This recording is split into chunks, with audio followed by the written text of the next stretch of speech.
எங்களுக்கு நீங்கள் திருத்தி கொடுங்கன்னா அவங்க கண்டிப்பாக செய்வாங்க.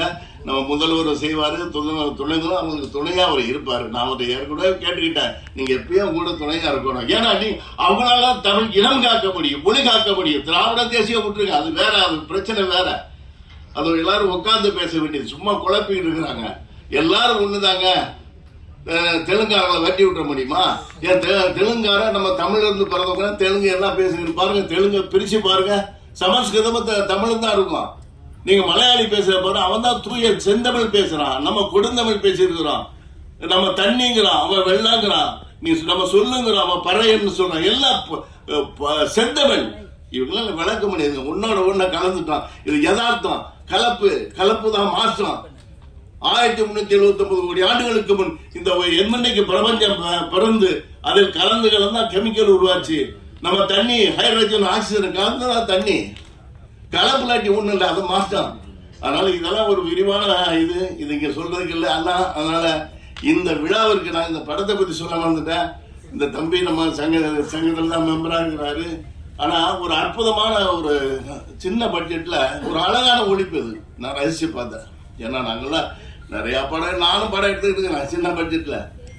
எனக்கு ஓரளவு அளவுகோல் இருக்குல்ல, இதுதான் என்னென்ன கேமரா யூஸ் பண்ணிருக்காங்க எல்லாம் எனக்கு தெரியும். ஆனா உண்மையில அழகான ஒளிப்பதிவு எல்லாமே மியூசிக் நல்லா பண்ணிருக்கிறாங்க.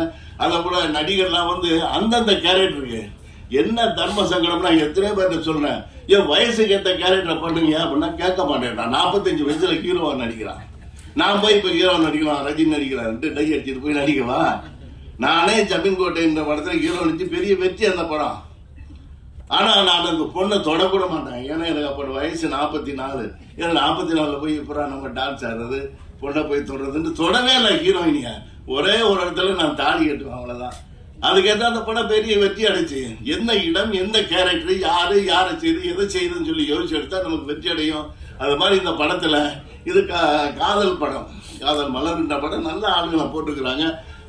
ஹீரோவும் நல்லா இருக்கிறாரு, ஹீரோயின் நல்லா இருக்கிறாங்க, எல்லாம் நல்லா இருக்கிறாங்க, எல்லாம் நல்லா இருக்குது. இதை பார்க்கும்போது என் நெஞ்சு பொறுக்குதுல, நெஞ்சு ஆனந்தமாகவே இருக்குது. ஏன்னா அதனால தம்பி அசோசியேஷன் வந்தாரு, டிஸ்ட்ரிபியூட் அசோசியேஷன் வந்தாரு, முரளி வந்தாரு. இவருக்கெல்லாம் ரொம்ப சப்போர்ட்டா இருக்கிற முரளி வந்தாரு, வந்து பேசுறாங்க. தம்பி இந்த சூழ்நிலை இப்படி இருக்குது, இதனால இதை பார்த்து பெறுங்க சொல்லி அவங்களுக்கு நான் அட்வைஸ் பண்ணிக்கிறேன். அதுபடி நடந்து அவர்கள் பெரிய வெற்றியை பெற்று முதலீடுகள்லாம் திரும்ப பெற்று இந்த களத்தில் இருக்கிற அந்த தொழில்நுட்ப கலைஞர்கள், நடிகர்கள் அத்தனை பேரும் பெரும் வாழ்வாங்க வாழ வாழ்த்தி விடைபெறும். நன்றி, வணக்கம். அன்பார்ந்த நவரச கலைக்கூடத்தின் தயாரிப்பில் இருவர், பிளஸோ ராய்ஸ்டன், கவி தினேஷ்குமார் ஆகியோரின் இயக்கத்தில் விரைவில் வெளியாகவிருக்கிற நெஞ்சு பொறுக்குதில்லையே என்னும் இந்த திரைப்படத்தின்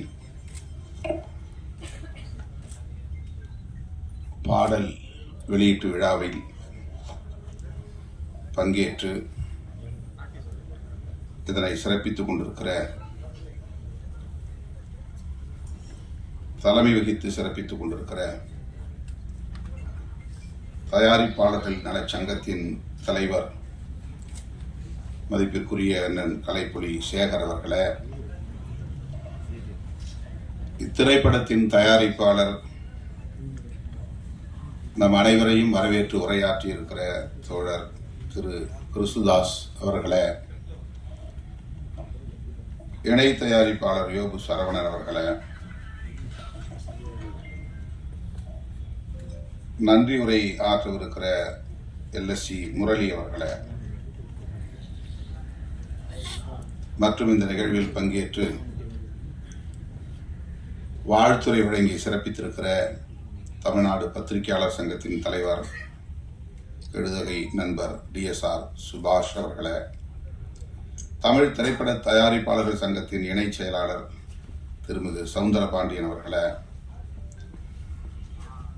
விடுதலை சிறுத்தைகள் கட்சியின் துணை பொதுச் செயலாளர் தம்பி வன்னியரசு அவர்களே, திரைப்பட தயாரிப்பாளரும் இயக்குனருமான நண்பர் செந்தூரன் அவர்களே, தமிழ் சொந்தங்களே, உங்கள் அனைவருக்கும் என்னுடைய பணிவார்ந்த வணக்கத்தை தெரிவித்துக் கொள்கிறேன். இந்த வாய்ப்பை எனக்கு வழங்கிய தயாரிப்பாளருக்கும் இயக்குனர் இருவருக்கும் முதலில் என்னுடைய நெஞ்சார்ந்த நன்றியை உரித்தாக்குகிறேன். நேர நெருக்கடிதான். 12 மணிக்கு இன்னொரு நிகழ்வில் நான் பங்கேற்க ஒப்புதல் அளித்திருக்கிறேன்.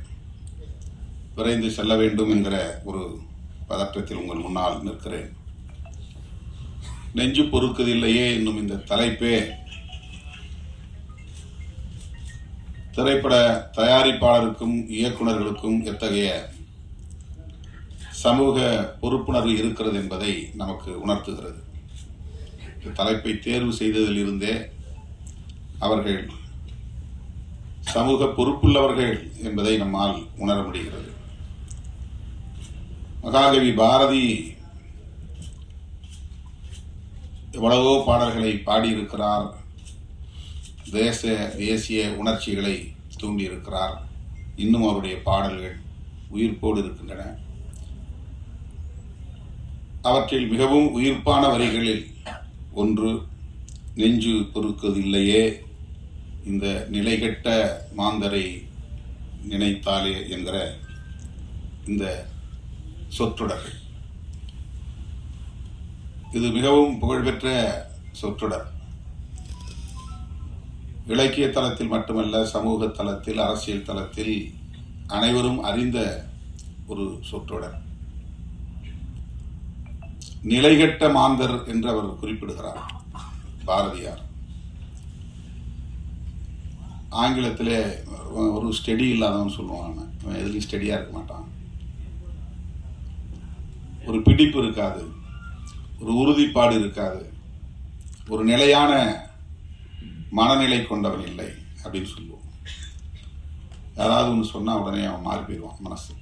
நாம ஒன்று சொன்னோம்னா அதுக்கு தகுந்த மாதிரி அதுக்கு ஈல்டாயிடுவான். அப்படிப்பட்ட மனிதர்களைத்தான் நிலைகெட்ட மாந்தர் என்று பாரதி சொல்லுகிறார். ஒரு முடிவெடுத்தால் அதில் உறுதியாக இருக்க வேண்டும். ஒரு கொள்கையை ஏற்றுக்கொண்டால் அதில் உறுதியாக இருக்க வேண்டும்.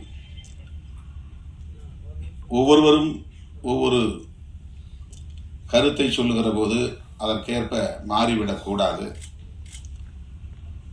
நம்முடைய நிலைப்பாட்டில் நாம் நம்பிக்கை கொள்ள வேண்டும். அப்படி இல்லை என்றால் அப்படிப்பட்ட மனநிலை உள்ளவர்களை நிலைகெட்ட மாந்தர் என்று நாம் புரிந்து கொள்ளலாம். பாரதி கோபத்தோடு தான் இதை சொல்லுகிறான், ஆதங்கப்பட்டுத்தான் சொல்லுகிறான். மானுட உளவியல் இப்படிப்பட்டதாக இருக்கிறதே என்ற வேதனையை வெளிப்படுத்துகிறான். எல்லா தளங்களிலும் இது பொருந்தும். வெறும் சமூக தளத்தில் மட்டுமல்ல, மனித இயல்பாக இது இருக்கிறது. தமிழர்களுக்கு மட்டுமல்ல, உலகம் முழுவதும் இருக்கிறது. அதனால்தான் பல்வேறு பிரச்சனைகளை நாம் எதிர்கொள்ள நேரிடுகிறது. அப்படி மகாகவி எந்த பொருளில் ஆதங்கப்பட்டானோ, தன்னுடைய வேதனையை வெளிப்படுத்தக்கூடிய இந்த வரிகளை பதிவு செய்தானோ, அதை உள்வாங்கிக் கொண்டு அதே உணர்வோடு அதே ஆதங்கத்தை வெளிப்படுத்தக்கூடிய வகையில் சமூக பொறுப்புணர்வோடு இயக்குநர்களும் சரி, தயாரிப்பாளரும் சரி ஒன்றாக கூட்டு சேர்ந்து இதை உருவாக்கியிருக்கிறார்கள். இயக்குனர் பேசும்போதும் தயாரிப்பாளர் பேசும்போதும் ஒன்றை சொன்னார்கள், எங்களுக்கு எந்த வணிக நோக்கமும் இல்லை. ஒரு படம் எடுத்தாலும் அது சமூகத்திற்கு நலம் பயக்கக்கூடியதாக இருக்க வேண்டும். அது கிறிஸ்துதாஸ் அவர்களின் ஒப்புதல் வாக்கு மூலம். அதே போல இங்கே ராய்ஸ்டன் பேசுகிற போது சொன்னார், அடுத்த வாய்ப்பு எனக்கு கிடைக்கிறதோ கிடைக்கவில்லையோ, ஒரு படம் நாங்கள் எடுத்தாலும் அந்த படம் ஒரு சோசியல் மெசேஜ் கன்வே பண்ணக்கூடியதாக இருக்க வேண்டும், சமூகத்திற்கான ஒரு செய்தியை சொல்லக்கூடியதாக இருக்க வேண்டும், அதுதான் எங்களுடைய நோக்கம் என்று அவர் இங்கே தன்னுடைய உணர்வுகளை வெளிப்படுத்தினார். ஆக இந்த படத்தை தயாரித்திருக்கக்கூடிய அனைவருமே, உருவாக்கி இருக்கக்கூடிய அனைவருமே, இதில் ஈடுபட்டு பணியாற்றி இருக்கக்கூடிய அனைவருக்குமே இந்த சமூகத்தில் ஒரு முற்போக்கான மாற்றம் நிகழ வேண்டும், நல்ல மாற்றம் நிகழ வேண்டும் என்கிற ஒரு கவலை இருப்பது வெளிப்படுகிறது. இளம் தலைமுறையினருக்கு இப்படிப்பட்ட ஒரு பொறுப்புணர்வு இருப்பது நமக்கு நம்பிக்கையை தருகிறது. அதற்காக முதலில் உங்களை நான் பாராட்டுகிறேன். உங்கள் உணர்வுகளையும் உங்களுடைய பொறுப்புணர்வுகளையும் உங்களுடைய பார்வையையும் நான் பாராட்டுகிறேன். லவ் என்பது உலகம் முழுவதும் திரைப்படங்களுக்கான ஒரு கருப்பொருள். தமிழ் திரைப்படத்திற்கு மட்டுமல்ல, உலகம் முழுவதும் எல்லா திரை உலகங்களும் காதலை மையப்படுத்தி பல்லாயிரக்கணக்கான திரைப்படங்கள் படைக்கப்பட்டிருக்கின்றன, வெளிவந்திருக்கின்றன. இன்னும் இன்னும் இது கருப்பொருளாகவே இயங்கிக் கொண்டே இருக்கும். இன்னும் பல ஆயிரம் படங்கள் வந்து கொண்டே இருக்கும். அவ்வளவு பெரிய ரிசோர்ஸ் லவ் என்பது. அதை ஒவ்வொரு கோணத்தில் ஒவ்வொருவரும் பார்க்க முடியும். அதற்கு ஒரு மல்டி டைமென்ஷன் இருக்கிறது. காலத்திற்கேற்ப அதை வெவ்வேறு கோணங்களில் நாம் பார்க்க முடியும், மக்களிடத்தில் அதை காட்ட முடியும். இவர்கள் அந்த காதலை வணிக பொருளாக பார்க்காமல் சமூக மாற்றத்திற்கு பயன்படுத்தக்கூடிய ஒரு கருவியாக, ஒரு உந்து சக்தியாக பயன்படுத்த வேண்டும். சமூகத்தில் இருக்கிற யதார்த்த நிலைதான். அதை எப்படி முற்போக்கு பார்வையோடு பொருத்தி மக்களிடத்திலே வெளிப்படுத்துவது, காட்டுவது என்ற அந்த முயற்சியில் ஈடுபட்டு இருக்கிறார்கள். காதல் மனிதன் தோன்றிய காலத்தில் இருந்து இருக்கிறது. மனித குலத்துக்கு மட்டுமல்ல, எல்லா உயிரினங்களிடமும் இருக்கிற ஒரு உணர்வு. அது ஒரு எமோஷன், அது ஒரு சென்டிமெண்ட், அது ஒரு இயல்பான பண்பு. அது வலிந்து யாராலும் உருவாக்க முடியாது. காய் எப்படி கனிகிறது, அது ஒரு இயல்பான பண்பு, அதுதான் இயங்கியல். அதை போல காதல் என்பதும் ஒரு இயங்கியல் பண்பு. அது ஒரு டயலெக்டிக் கேரக்டர். அது யாரும் ஆர்டிஃபிஷியலா உருவாக்க முடியாது. ஒருத்தர் நல்லா நீட்டா ட்ரெஸ் பண்ணிட்டானாக்கா அவன் உடனே காதலிக்கப்படுவான்னு அர்த்தம் கிடையாது. ஒரு பெண் நல்ல அழகா தன்னை தோற்றப்படுத்திக் கொள்கிறாள் என்பதனால் அவளை எல்லோரும் காதலிப்பார்கள் என்று பொருள் அல்ல. தோற்றம் அதிலே முக்கியமானதல்ல. காதல் என்பது மிகவும் ஆழமான ஒரு உணர்வு, நுட்பமான ஒரு உணர்வு. அது ஒரு இயங்கியல் பண்பு. ஆனால் அது எத்தகைய பிரச்சனைகளை சமூகத்தில் ஏற்படுத்துகிறது, எத்தகைய தாக்கத்தை ஏற்படுத்துகிறது. காதலிக்கிற போது என்ன பிரச்சனைகள், காதலித்த பிறகு, திருமணம் நடந்த பிறகு என்னென்ன பிரச்சனைகள், இவை எதன் பின்னணியில் நிகழ்கின்றன, இவற்றை நம்மால் தொகுத்து பார்க்க முடியாது. நாம் பிரச்சனைகளுக்குள்ளேயே ஓடிக்கொண்டிருப்போம். கலைஞர்களால் தான், படைப்பாளர்களால் தான் வெளியில் இருந்து அதை நுட்பமாக கவனித்து அதை எந்த கோணத்தில் மக்களிடத்திலே உருவகப்படுத்தி காட்ட முடியும் என்கிற ஆற்றல் உண்டு. அப்படித்தான் இன்றைக்கு இயக்குநர்கள் இதை போஸ்ட் மேரேஜ் என்கிற அடிப்படையிலே, காதலுக்கு பிறகு, திருமணத்திற்கு பிறகு அவர்கள் எதிர்கொள்ளக்கூடிய ஒரு சமூக பிரச்சனையை மையப்படுத்தி, எல்லோரும் ஏற்கனவே பேசியிருக்கிறார்கள் என்றாலும் கூட ஆணவ கொலைகள் குறித்து நாங்கள் ஒரு புதிய கோணத்தில் இதை மக்களுக்கு சொல்ல விரும்புகிறோம். அதுதான் இந்த படம் என்று குறிப்பிட்டிருக்கிறார்கள். படம் பார்த்த பிறகுதான் நமக்கு தெரியும். இதை ஆணவ கொலை என்று நாம் சொல்லுகிறோம். ஆங்கிலத்தில் ஹானர் கில்லிங் என்று சொல்கிறார்கள். ஹானர் என்பது கௌரவம் என்று தமிழ்படுத்துகிறோம். அதனால் கௌரவ கொலைகள் என்று நீண்ட காலம் சொல்லப்பட்டு வந்தது. இதில் என்ன கௌரவம் இருக்கிறது? நான் முதலில் இதை பற்றி எழுதுகிற போது இதை வரட்டு கௌரவ கொலைகள் என்று எழுதினேன். இது கௌரவ கொலைகள் இல்லை, வரட்டு கௌரவ கொலைகள், அப்படிதான் நான் எழுதிட்டு இருந்தேன். ஃபால்ஸ் பிரஸ்டீஜ், வரட்டுத்தனமான ஒரு கௌரவம்.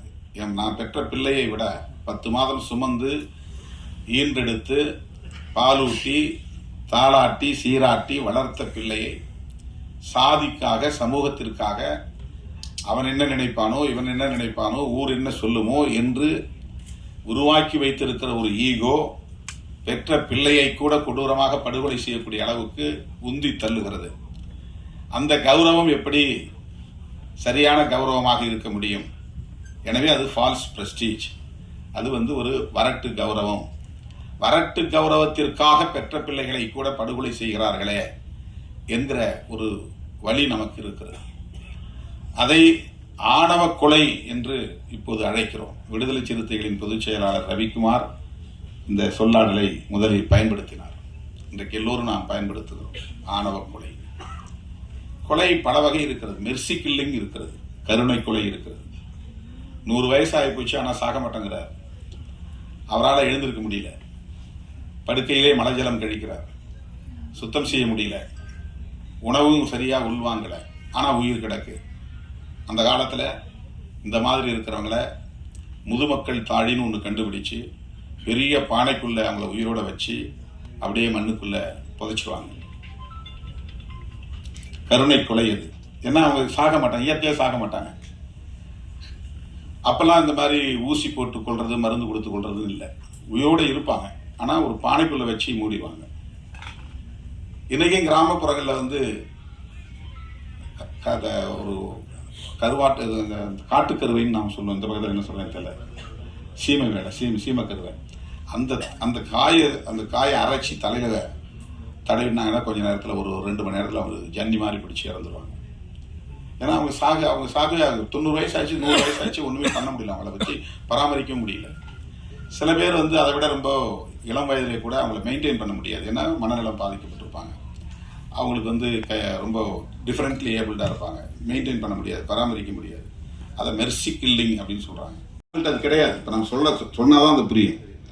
அவங்க அப்படி பார்த்து சேர்ந்துக்க மாட்டாங்க. இதெல்லாம் எதனால் முடிகிறது?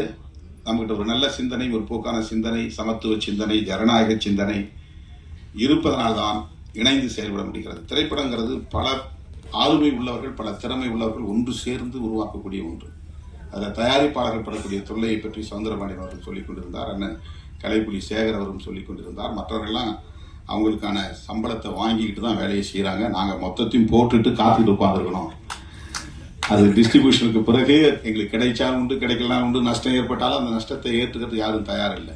இசையமைப்பாளர்னா அவருக்கு என்ன தொகை கொடுத்துட்றோம், டைரக்டர்னா அவருக்கு என்ன தொகையை கொடுத்துட்றோம், ஹீரோ என்னவோ அவருக்கு கொடுத்துட்றோம், ஹீரோயினுக்கு எவ்வளவோ கொடுத்துட்றோம். எல்லாத்துக்கும் போயிடுது. அதுக்கப்புறம் தான் அவங்க வேலைக்கே வராங்க, ஃபீல்டுக்கே வராங்க.